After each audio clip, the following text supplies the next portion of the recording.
Alright, spoiler alert, this video contains solutions to Mission 5, and I realize it's a little bit silly to give you a video which has solutions to your homework before I collect the homework, but, well, the thing is, given the current situation, it's kind of hard for you guys to come talk to me in person, and email doesn't always work, and I figure this is probably the quickest way to make sure that you can check yourself on this material before final exam part 2, right? Because like a lot of you, if you finish Mission 5 completely, and you do really well on the final exam part 2, then it'll increase your grade from a D to a C, or from a C to a B, or from a B to an A. I'll make sure that you have everything I can do to help you to try to get you to do the best you can on this material. And so, again, my apologies for, sharing the answers here with you, but I think it's probably for the best. So let's get started. So problem 72. Suppose f of x is the log of x squared minus 7x plus 6. Find the domain of f of x, all right? That's problem 72. And so basically we have to figure out what conditions we need to put on x to make this formula make sense. Well, basically we need we need the input to the logarithm to be positive, right? So we need x squared minus 7x plus 6 to be greater than 0. But that factors into x minus 1 times x minus 6, so we make our number line, right? And this number line tells me about the sign of x squared minus 7x plus 6, and as such, it indicates that the domain should be formed by x's over here or over there, which is the union of minus infinity to 1 and 6 to infinity, just like that. All right, that's problem 72. Problem 73,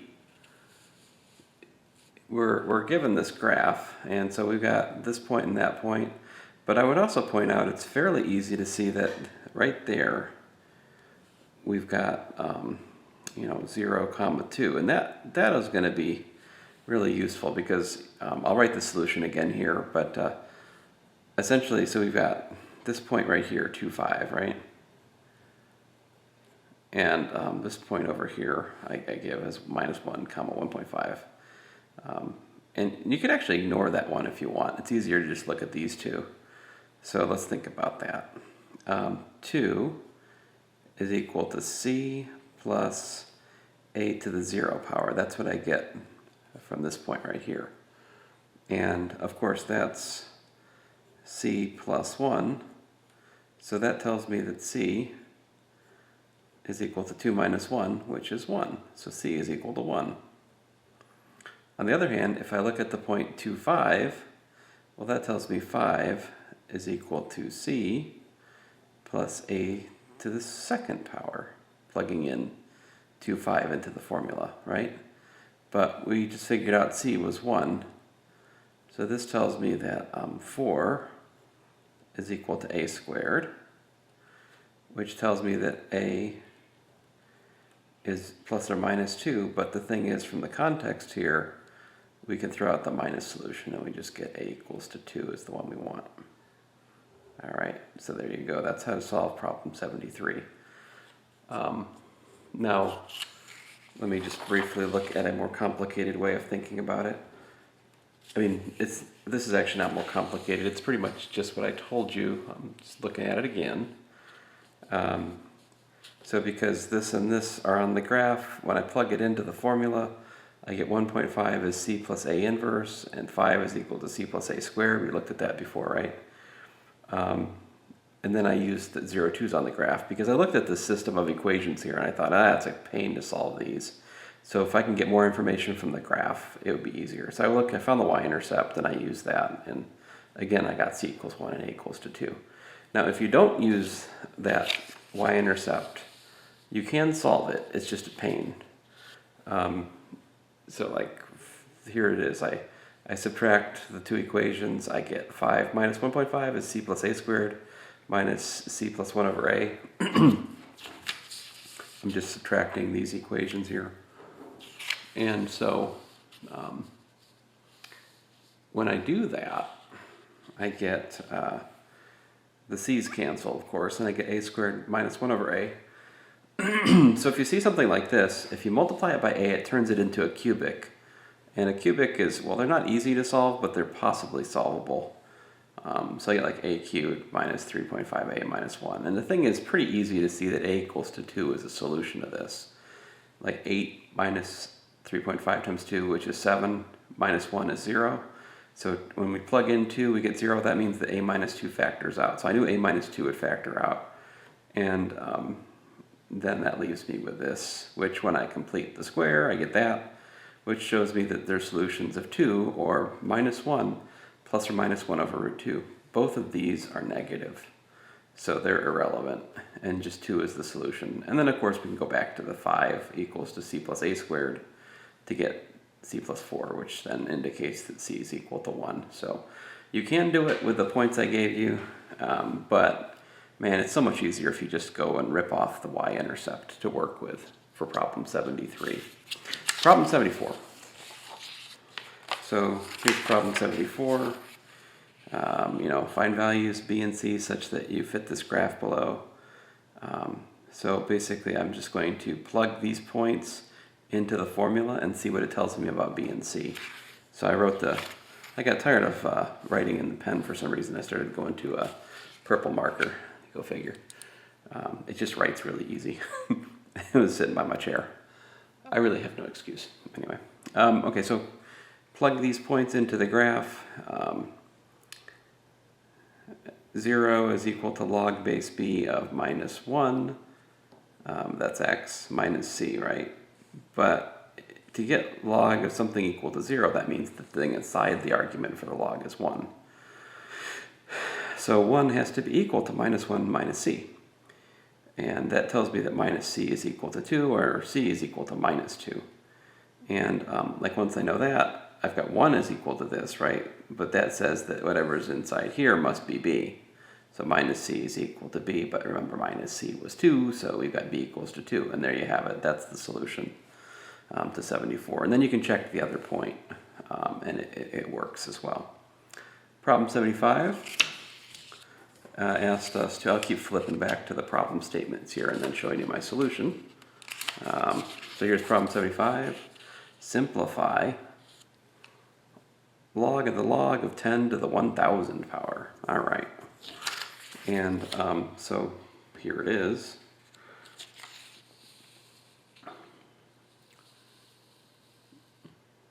So we have log 10 to the 1,000, but remember, log and 10 to the something are inverse functions, so we just get the output being that right there is that. But then, of course, 1,000 is 10 cubed, and log of 10 cubed is just 3 again, so there was 75. 76, we were asked to use the laws of logarithms to expand the following expressions. So here's how you do that. So like log of 9 times this is log base 3 9 plus log base 3 that other factor, right? But this factors into x plus 2 times x plus 1.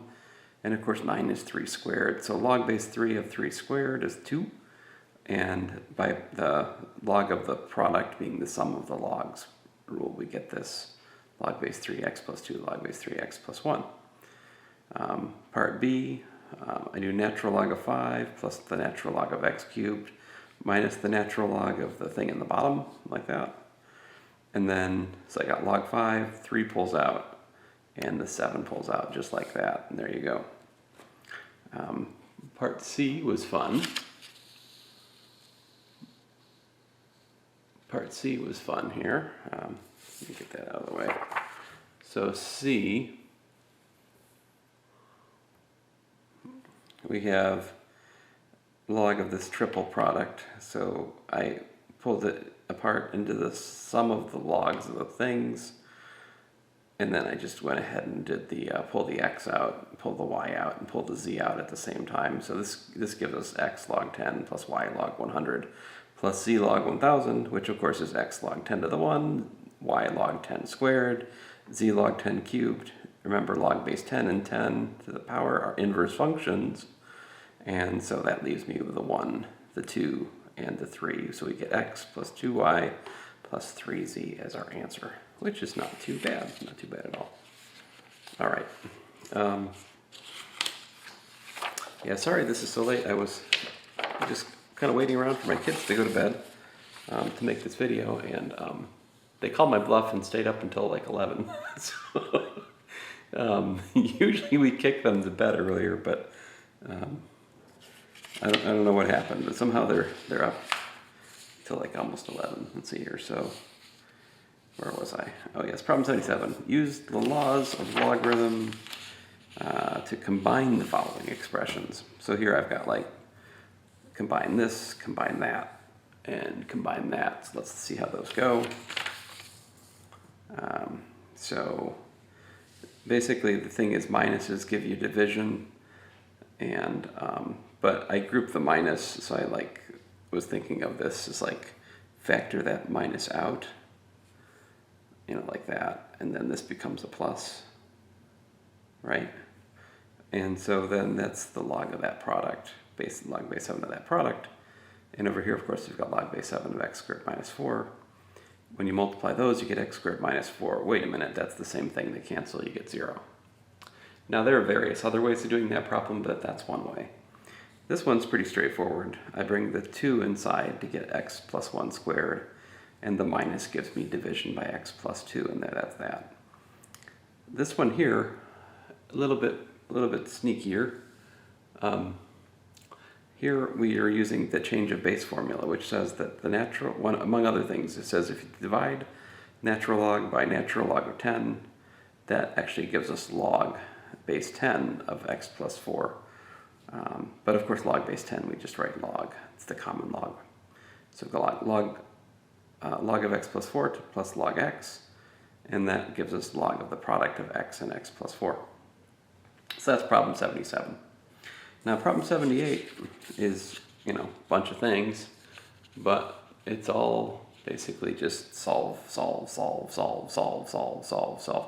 this is a pretty wide selection of the kind of problems that we looked at how to solve in the last couple lectures, where I was playing with exponentials and logs. So let's kind of go through those. Let's see here. Part A, we'll start with part A. I'm going to zoom in a bit here, just to make sure you can see better here. So 2 to the x minus 3 equal to 5. So I add 3 to both sides, and that gives me 2 to the x equals to 8. But the thing is, 8 is 2 cubed, so I get, by the one-to-one property, comparing this and that, I get x equal to 3 is the answer. Okay. Next one, by the one-to-one property, or you could take the natural log of both sides, whatever you like. Anyway, we get this implies x squared plus equals to 9. And if x squared is equal to 9, taking the square root and remembering to allow for plus minus, we get x is equal to like plus or minus the square root of 9, but the square root of 9 is 3, so we get x is plus or minus 3 there. Problem C, part C here, we get, let's see here, I take the natural log of both sides, and of course we get 3 minus 5x because the natural log and the exponential cancel, they're inverse functions. And natural log of 16 is a number. I don't really much care what it is. It's a number. There it is. And great. So I subtract natural log of 16 to the other side. I add 5x to both sides, and then I divide by 5. And that gives me x is 3 minus log 16 over 5. I haven't figured out what the decimal of this is, but if you found a decimal answer, you could compare and see if we match up or not. I don't know. D. Down here, again, the goal is to isolate the exponential, so I cross multiply the denominator over there like that, distribute, multiply through, right? 2 times 2 is 4, 2 times e to the minus x is, well, just that. And so I subtract 4 to the other side, I get 7 minus 4, which is 3, equals 2 e to the minus x. Divide both sides by 2, I get 3 halves is e to the minus x. Take the log of both sides, I get log 3 minus log 2 equals log of minus x. But log of minus x is minus x, and then I multiply this whole thing by minus 1 to get x is equal to log 2 minus log 3, just like that. Again, this would be the same as this is equal to the natural log of 2/3 for what it's worth. And again, you could find a decimal if you like, but if you don't, you can leave it as an exact answer. That's fine by me. All right, so next up, we have part E, which is 4 to the x plus 2 to the 3 plus 2x equals to 36, which is kind of scary looking at this at first glance, because when we have mixed bases, there's really no guarantee you can solve these sort of things. But this one's special because when you just tinker with it a bit here, 2 to the 3rd is 8. So this is 8 times 2 to the 2x, but 2 to the 2x is the same as 2 to the 2 to the x. 2 to the 2, or 2 squared, is 4. So this is really nothing more. This whole term is nothing more than 8 times 4 to the x. So you got 1 of those, and then 8 of those. You add them together, you get 9 of those. 9 times 4 to the x. And of course, it's still equal to 36. Divide both sides by 9. We got 4 to the x is equal to 36 over 9, which is 4. So then you got 4 to the x equals to 4. Well, 4 to the 1, right? And by the one-to-one property of the exponential base 4, we get x equal to 1. And of course, you can go back up here and try that out and see if it works or not, right? Check it. 4 to the 1 is 4. 4 plus, what is this? 3 plus 2 is 5. 2 to the 5th power is 32. 32 plus 4, 36. Hey, it works. That's good. Let's see here. Part F is one of these fangled quadratics in disguise. So if you look at that, that's really e to the x squared minus 3e to the x plus 2, which factors like that. And so either e to the x has to be 1 or e to the x has to be 2. Take the natural log, you get x equal to 0, or you get natural log of 1 is 0, or you get x equal to log 2, and that's just all there is to it. Now, G is one of these ones where we get one of them, they're extraneous solutions. Let's see how that happens. And so we got log base 5 of x plus log base 5 of x plus 1 equals log base 5 of 20, which gives me log of x times x plus 1 equals log of 20, both base 5, right? Then by the one-to-one property of log base 5, I get the product of x and x plus 1 equals to 20. Multiply that thing out and group everything on one side, I get x squared plus x minus 20, which by the way factors into x plus 5 times x minus 4 equal to 0. Consequently, x is minus 5, or x is equal to 4, well, potentially. But notice that x equal to minus 5 is not allowed. If you go back here and you plug minus 5 into this, or actually that, either way, you're in trouble. You can't take the log of a negative number, because this is not complex analysis. And because if I taught you guys that, then I would be in trouble. But it sure would be nice. But I mustn't do it. Anyway, for this equation, we have ruled out this one. All that remains is 4. X equals to 4 is the solution. That minus 5 is what we call extraneous. As I told you a while ago, it's not even in the solution set. It's my tagline. Let's see here. Anyway, log of x minus 1/2 plus log 2 equals 2 log x is the next problem. Put these two together, you get 2 times that in the argument for the log, equal to log of x squared. Notice brought the 2 in, became x squared by law of logarithms. And so that's 2x minus 1 equal to x squared by the one-to-one property of the log, well, natural log. And then bring everything to one side, you got x squared minus 2x plus 1 equal to 0, but x squared minus 2x plus 1 is x minus 1 squared equal to 0, which gives us x equals to 1 as our only solution. And of course I should check that makes sense, and it does, because 1 minus 1/2 is 1/2. You can take the log of 1/2, you can take the log of 1 over here, everything's good. And also log of 1/2 is minus the log of 2, so minus log 2 plus log 2 equals twice the log of 1, which is 0. Hooray, it works. Anyway. the solution to I seems sort of anticlimactic here after everything else we've just done. You take the exponential of both sides, you've got x equals e to the 10. Hooray! Let's see here. Then j, we use the log property to combine these two to log of x times x minus 3 equal to 1. Then I raise both sides to the 10 power, and I get x squared minus 3x from this guy, and I get 10 to the 1, which is 10 on the other side. And then bring everything to one side, I've got x squared minus 3x minus 10, which is this, and that's all equal to 0, of course. And so that either gives us 5 or minus 2, but minus 2 es no bueno, it's not allowed. It is forbidden, because it would give us again the log of a negative number, which we're not allowed to talk about. All right, so x equal to 5 is the solution. And that brings us to problem 79 at long last. Whew, problem 78 was a pain. What idiot wrote these? Let's see here. Problem 79.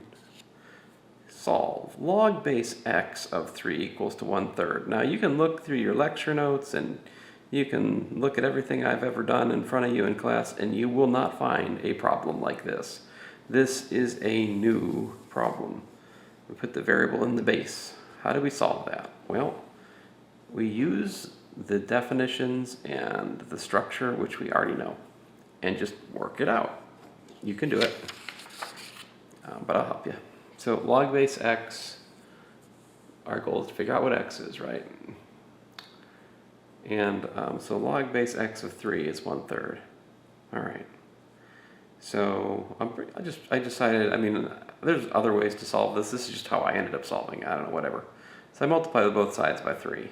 Bring the 3 over to the other side. I got 3 log base x of 3. So that gives us log base x of 3 to the 3, which is log base x of 27 is equal to 1. Well, once I see that, I know that this must mean that the base is 27, because like fundamental identity of logarithm is log base a of a is equal to 1, right? And the log is 1 to 1. So like that pattern only happens when we put the base into the input to the logarithm. So if I got log base x of 27 as 1, that tells me that x is in fact 27. And of course you could also see it by taking both powers, both sides to the x power. X to the log base x of 27 equals x to the 1. They're inverse functions, so that just gives me 27, and that's x, so 27 equal to x, however you want to look at it. All right, so now we're entering the slightly more interesting part of the homework, where I'm asking you to find the formula for the inverse function for the next couple problems, right? Here's f of x. I say find f inverse of y. The next one's the same. Here's f of x, find f inverse of y. The next one, here's f of x, find f inverse of y. So problems 7, 80, 81, 82, all kind of the same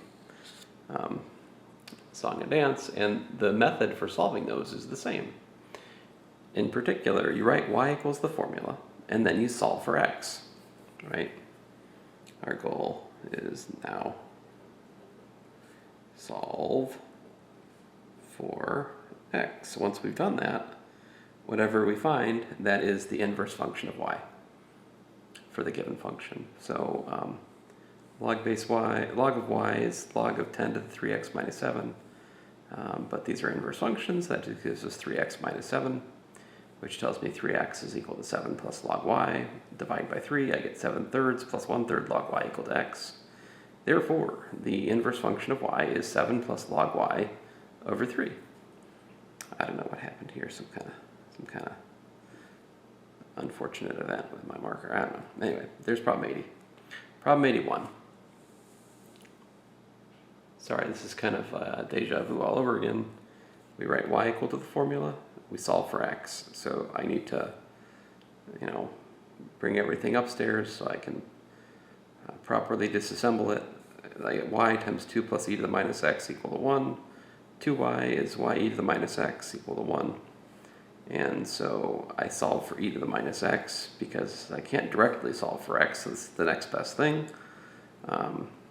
And I get 1 minus 2y divided by y is e to the minus x, right? This we could also write as 1 over y minus 2 if you like. Then I take the natural log of both sides. That gives me minus x from the left-hand side.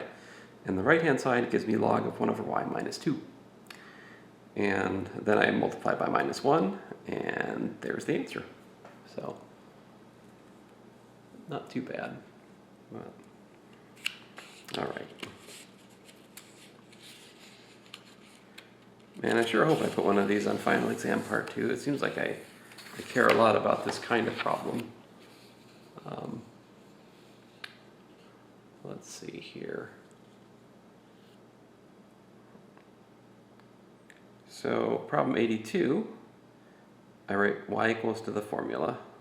I bring the half out by properties of logs. Multiply by 2, I isolate the log, so 2y is equal to log of x plus 1. Exponentiate both sides, that gets the x out, e to the 2y. And then subtract 1 from both sides, it gives me x is equal to minus 1 plus e to the 2y. And for stylistic reasons, I feel the obligation to write e to the 2y first and then subtract 1. Whatever, this is also a perfectly good formula, obviously. And so there you go, that's the formula. F inverse of y is just that. So, anyway, there it is. Problem 83.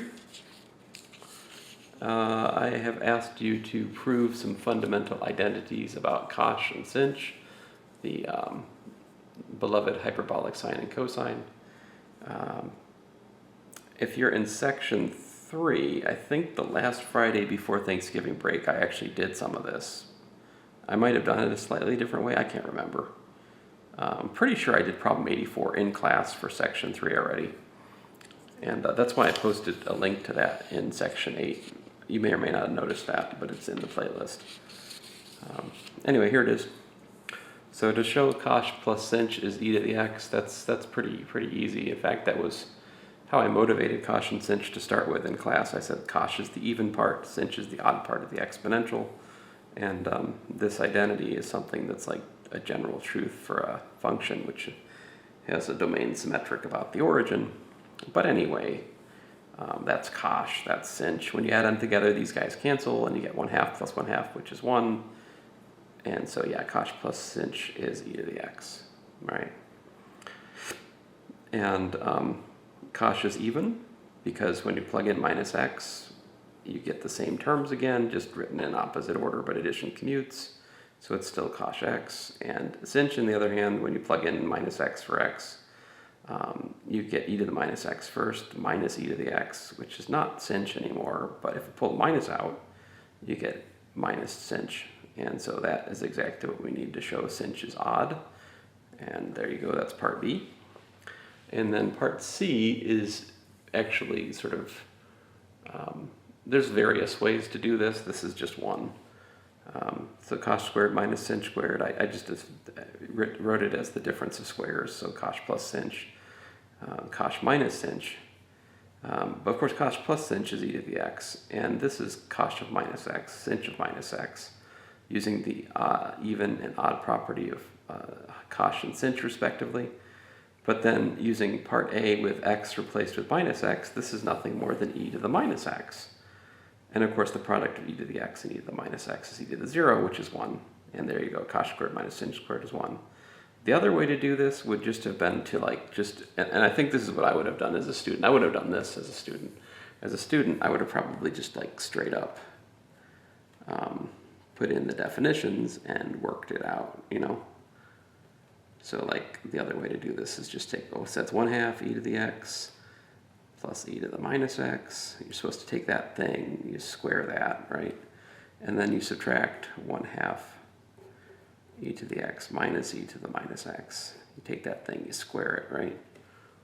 And when you do that, you get like 1/4, and this gives you e to the 2x plus 2 plus e to the minus 2x when you work it out. And this gives you 1/4 e to the 2x minus 2 plus e to the minus 2x when you work through it. And of course this and that cancel, that and that cancel, and you're just left with 1/4 of 2 minus 1/4 of minus 2, otherwise known as 1. Because it's a half plus a half. So there's the other way to do it. I mean, whatever, float your boat. There they go. And then finally, excuse me, problem 84. I said, okay, so you got a hyperbolic sine, and find the inverse function, and graph both the function and the inverse function, and likewise, problem 85. Here's the hyperbolic tangent, find the domain and range of the function, calculate a formula for the inverse, and graph both of them. All right, so let's see how that goes.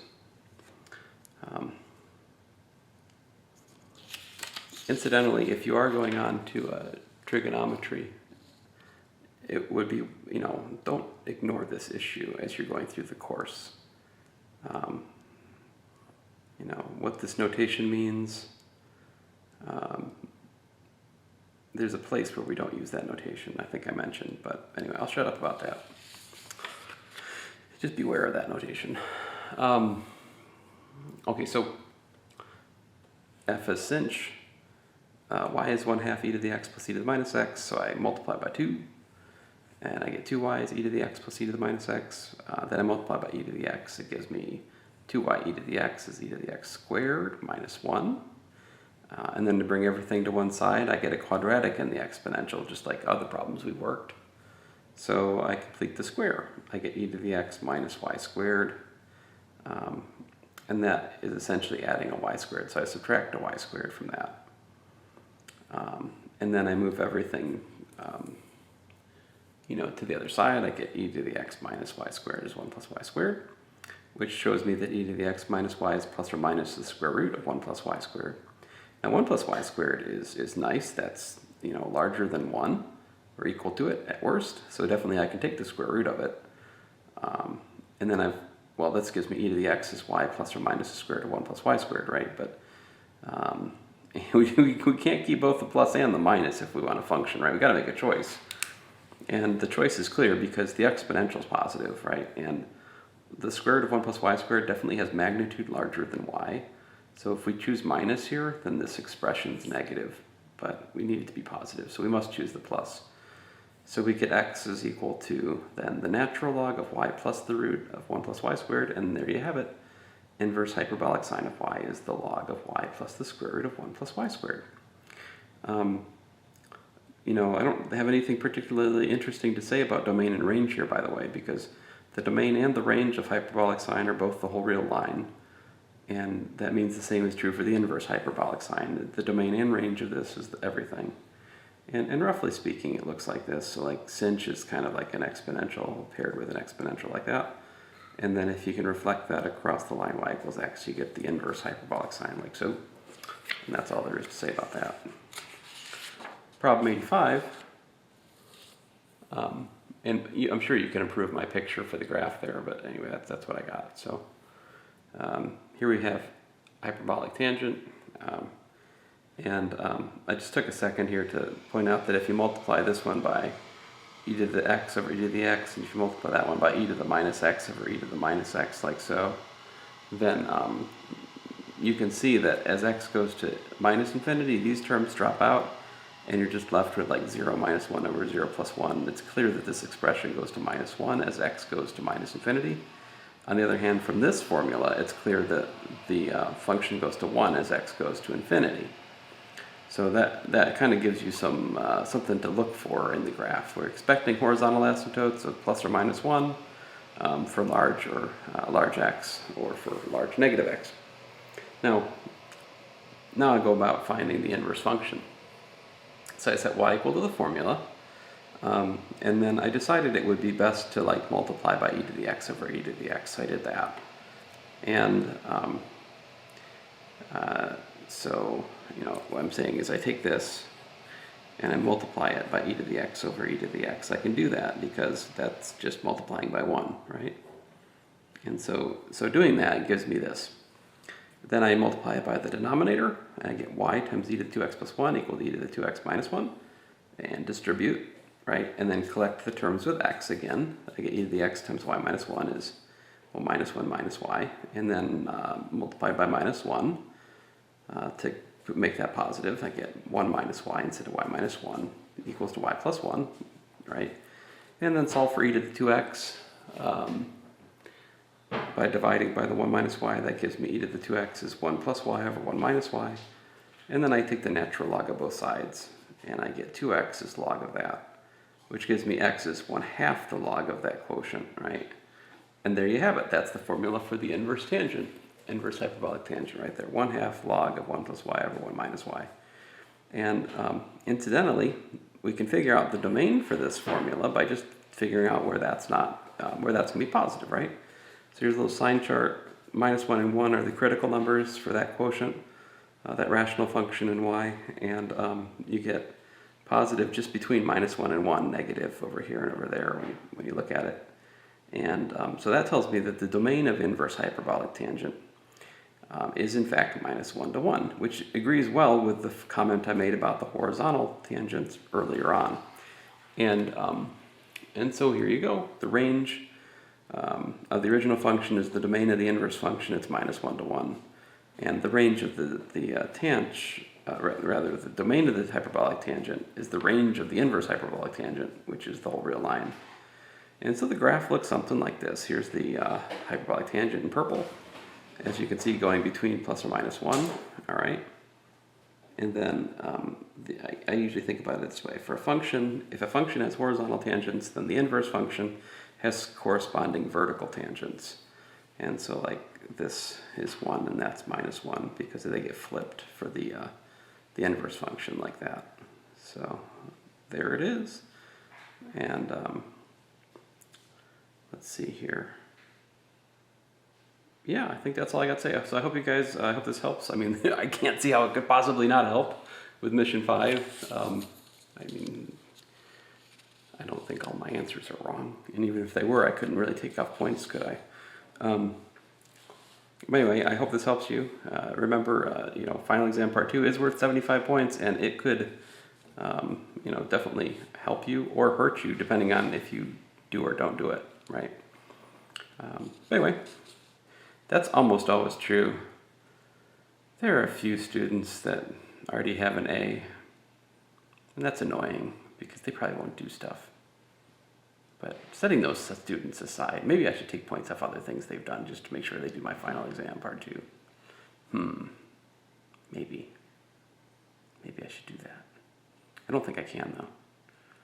Oh well, anyway. Thanks guys. If you have any questions, do email me.